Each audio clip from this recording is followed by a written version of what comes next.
Hi, welcome to the Writing Momentum Podcast. I'm Gena Maselli, and this is my husband, Christopher Maselli. And we're talking today about how to outsmart your writing fears and win. Yeah, we've talked about fears now for the past Mhm. two podcasts. We've talked about six different fears. It's been really eye opening. It's funny, the more we talk about these, maybe funny is not the word, it's scary.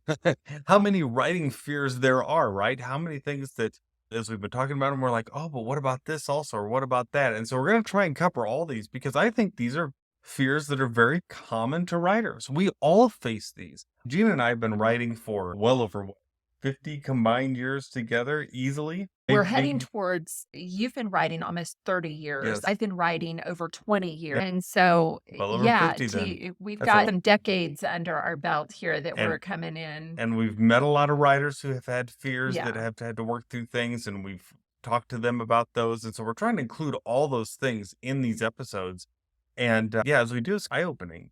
Is because as we've talked, as you said, we finished 3 and we said we could do 3 more. And we did those 3 and then we said, okay, we're going to finish with the final 3. And we did that. And then as we were preparing for that, we Yeah. said, but we never talked about this and we never talked about that. So we came up with 3 more that we could do. But And I'm some overlap, but they really are different. Each one of these is different.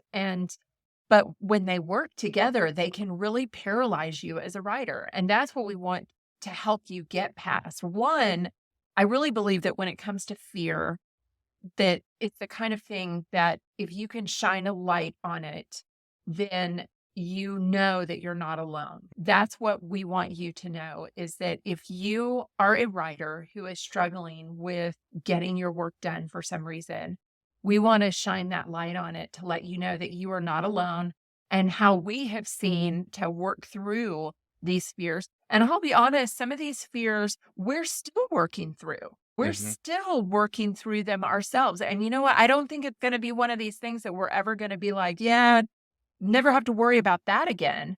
I don't think that's going to be it. I just think that as we get more experience under our belt and we have more successes and failures, that we come out of it and say, okay, okay, we got writer's block. How are we going to get through that? Oh, I'm feeling like this fear of vulnerability. Oh, I really hate writing this scene or this blog or this chapter because I got to tackle on this. Yeah, and we'll hope we're providing some good tactics. These are things that have worked for us over the years. And if you have a tactic that you've used for any of these fears, we'd love to hear about them because I think there's always different ways that we can work through things. And so maybe you've got something specific that you're like, oh, that works for me Yeah. or this works and I want to share that. Go Share ahead and that. email us and let us know or post it on our website or wherever you want. We'd love to Yeah. see it. We'd love to hear it. Definitely. Let's get started. We talked a little bit about this last time. We're going to cover it in a little bit more depth now, or maybe from just a different angle, and that is the fear of criticism. Yes, yes. Now, this one, see with the fear of rejection, you see it a little bit with the fear of vulnerability, you see it of the fearing about being too transparent. But Chris, you specifically had something you wanted to share with us about this fear of criticism. Yeah, I think a lot of times when we think of negative feedback, it can so overwhelm our minds that we think that this is something that happens all the time. And the truth is, we usually get far more encouragement than we do criticism. We went to a high performance academy event once with Brendan Bouchard, and he's a motivational speaker who's just really good. And there were 3,000 people in the room. And he said, I'd like to see by show of hands how many of you have been just experienced criticism or rejection or harsh feedback at least once in your life. And of course, all the hands in the room went up, 3,000 hands. And he said, okay, keep your hands up if you've experienced it 5 times in your life that you can just really remember. And still a lot of hands were up. And then he said, okay, 10 times, 15 times, 20 times. And as the number went up, the hands started going down. He got to 25 times, and it's hard to think of 25 times you've been personally criticized or rejected. Then he got up to 100, and then 1,000. And suddenly, there's hardly any hands left in the room. We haven't really been rejected thousands of times, and yet that's what our mind wants us to think. So then he flipped the script and he said, okay, how many in this room would say that you've been encouraged at least once in your life? Someone has really encouraged you. Of course, a lot of hands went up. 5 times, 10 times, 20 times. And you saw that the hands stayed up. People would say, yes, I've had times where I've been speaking in front of 1,000 people and they all gave me a hand clap at the end. They encouraged. There are far more people that encourage us over our lives than discourage us. And yet we tend to focus just on the Yeah. criticism. So we encourage you today to think about that for your own writing. How many times in your writing life have you been discouraged? Have people said they really don't like what you've written? Probably not a whole lot of times. But how many times have people encouraged you and told you that what you've written is really good, that it made them think, that they'd like to see more, that they gave you some stars on Amazon, right? You've certainly received a lot more of those. And if you realize that that's the true balance, that you've received far more encouragement than you have criticism, man, that's a great way to conquer that fear. So what you're really telling us is that we need to gain some perspective. Gain perspective, absolutely. We tend to always focus on the negative things. They say when you hear something negative, it takes 10 times of hearing something positive to counteract it. Right.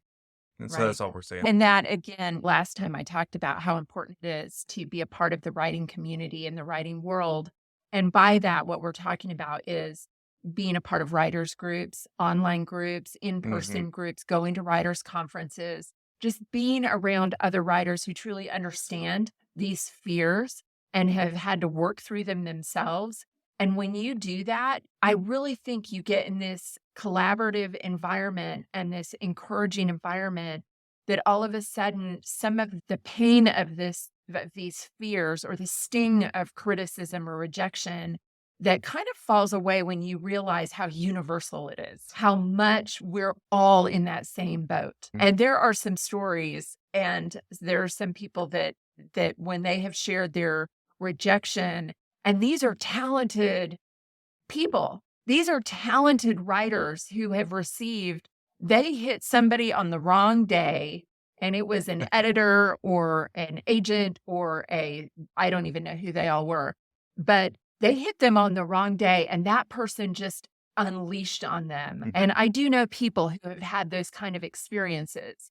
But then those same people had mentors who are crazy talented too, who will come back and say, "Oh my gosh, your writing meant so much to me. I see how much you've grown as a writer."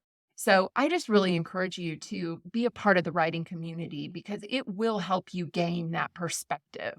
And we're going to be talking about WriterCon that's coming up over Labor Day this year in Oklahoma City. But if you have not attended a writers conference, or if you have, but you're looking for another really good one, we just encourage you to come and check that out. Chris and I will both be there. We'd Mhm. love to meet you.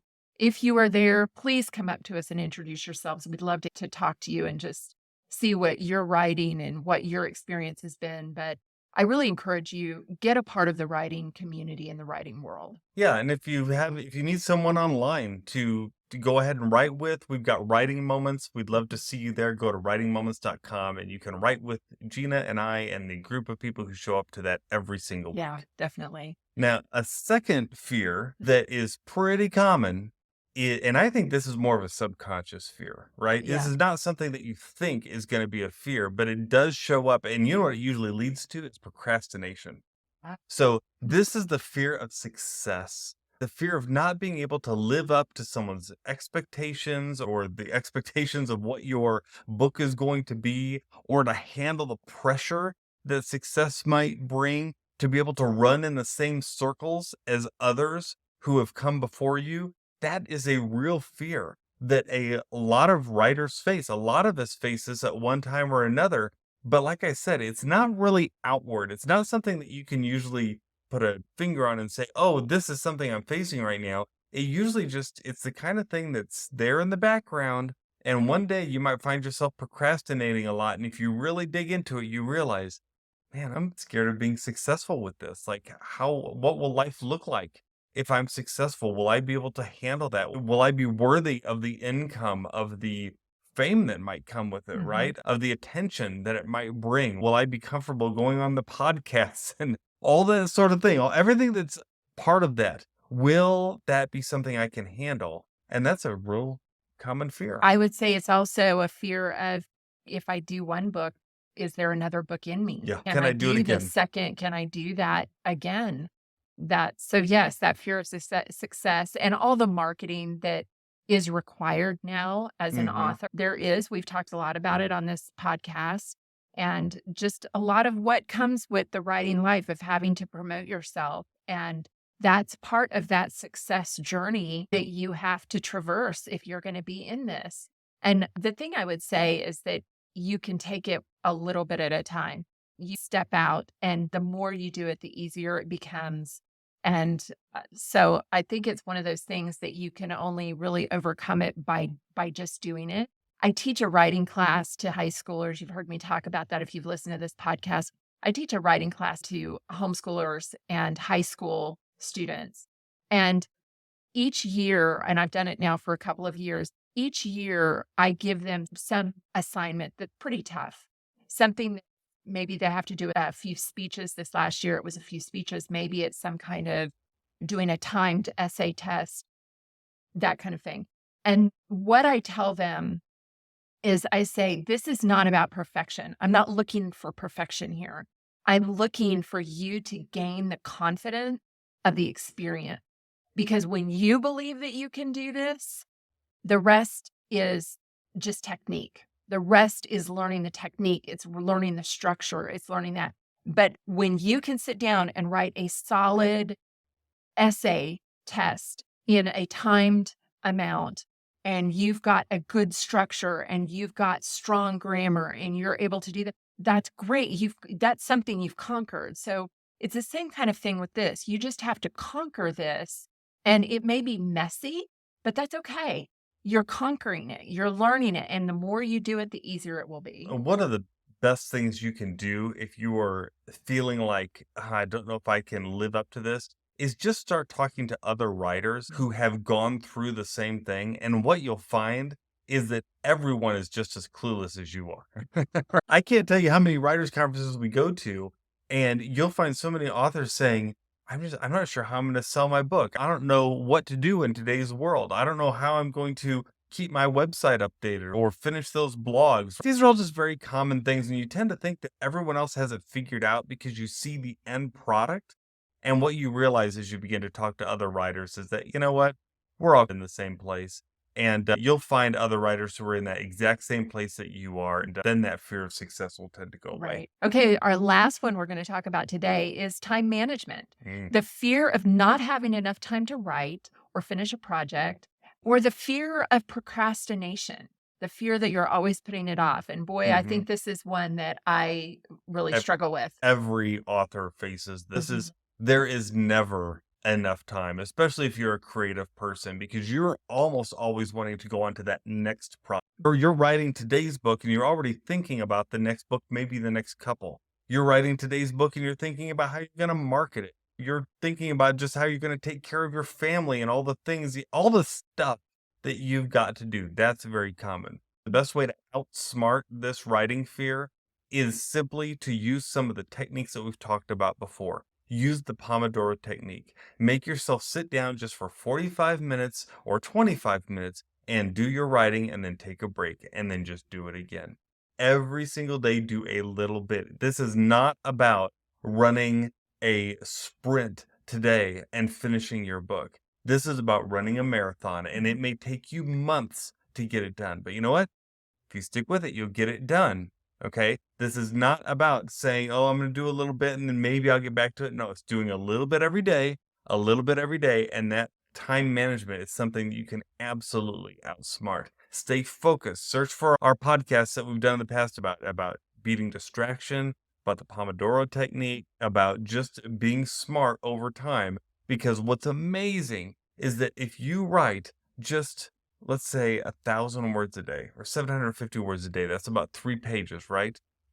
Over a month, you will have nearly 25 to 30,000 words. Within 2 months, you'll have definitely completed your book, right? Just by doing a little bit every day. And I do think that this is when we talked about writing moments, but being a part of writing moments, or there are other groups out there that do that where they do co-writing, but being a part of some kind of group where there's accountability that you are Mhm. expected. And even if that expectation is just you putting it on yourself, but you're expected to show up and do that on a regular basis, it makes a big It difference. makes a big Mhm. difference. So today we talked about criticism, about success, and about time management. You can beat all those fears just by putting some good tactics into use, by knowing that you are not in this alone. Please join us for writing moments. Join us at WriterCon. Find writers in your area who can write with you or people online, and you'll find, hey, I can do this thing. All right, next week we're going to talk about three more fears. This is the final three, at least for now, that we're planning to talk about. We'd love to have you join us between now and then. Please rate, review, subscribe, and share these podcasts on fear. Share these with other writers that you know can benefit from this because it helps them know that they're not alone too. Until next time, remember that together, We have writing momentum. bye bye.